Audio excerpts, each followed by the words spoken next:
Hi, it's Grandpa from Grammy and Grandpa Read, and today's book is Sleeping Beauty. I love this story.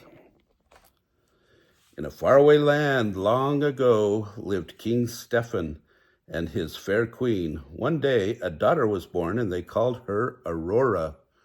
They named her after the dawn, for she filled their lives with sunshine. From near and far the people came, bringing their gifts to celebrate the royal birth. The most honored guests were the three good fairies, Fauna, Flora, and Merryweather. Each could give the child a single gift. Flora blessed the child with beauty. Fauna gave the gift of song, that she might sing like a nightingale. Little Merryweather was about to give her gift when suddenly there was a roar of thunder and a gust of wind. A blinding flash of light filled the great hall, and before them stood the evil Maleficent. Well, King Stephen, I was quite upset at not receiving an invitation. I, too, have a gift to bestow on the child. The princess shall indeed grow in grace and beauty, but before the sun sets on her 16th birthday, she shall prick her finger on the spindle of a spinning wheel and die. Oh no, the cry rose from every heart, but before anyone could seize Maleficent and make her take back her evil curse, she had vanished in a flash of flame. What a terrible situation! But there was hope. Merryweather still had her gift to give. Your Majesties, I cannot undo the wicked curse, but I can help. Merryweather waved her magic wand over the cradle. Sweet princess, if all this should come to pass, not in death, but just in sleep, the fateful prophecy you will keep, and from this slumber you shall awake. When true love's kiss the spell shall break. But King Stephen was still fearful for his daughter's life. This does not take away the evil threat. We must take action. Let every spindle and spinning wheel in the country be burned. That night the countryside was aglow with the light of burning spinning wheels. Meanwhile, the three good fairies were trying to think of a better plan. Merryweather told the others, a bonfire won't stop Maleficent. There must be some way we can protect Aurora from that wicked old witch. I know. Let us raise the princess in a secret hiding place. We will keep her safe until her 16th birthday. Sadly, the king and queen agreed.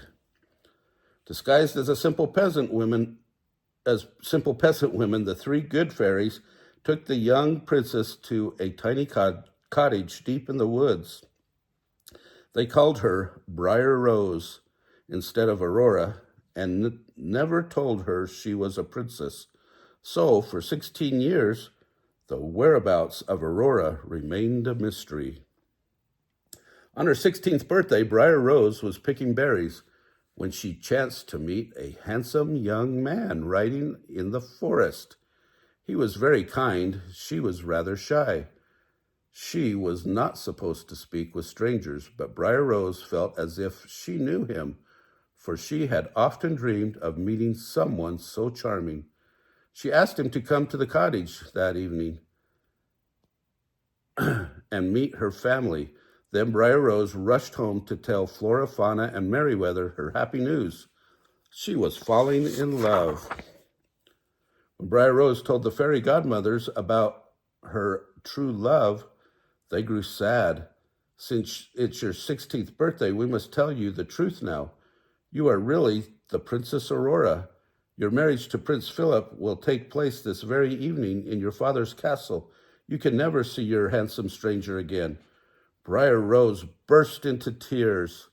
Meanwhile, the young stranger rode off to tell his father that he had just met the girl of his dreams. Actually, the young man was Prince Phillip. When he told his father, King Hubert, about Briar Rose, the king became very upset. What? You've fallen in love with some peasant girl? I won't have it. I promised my neighbor, King Stephen, that you would marry his daughter, Aurora. You're a prince, and you're going to marry a princess.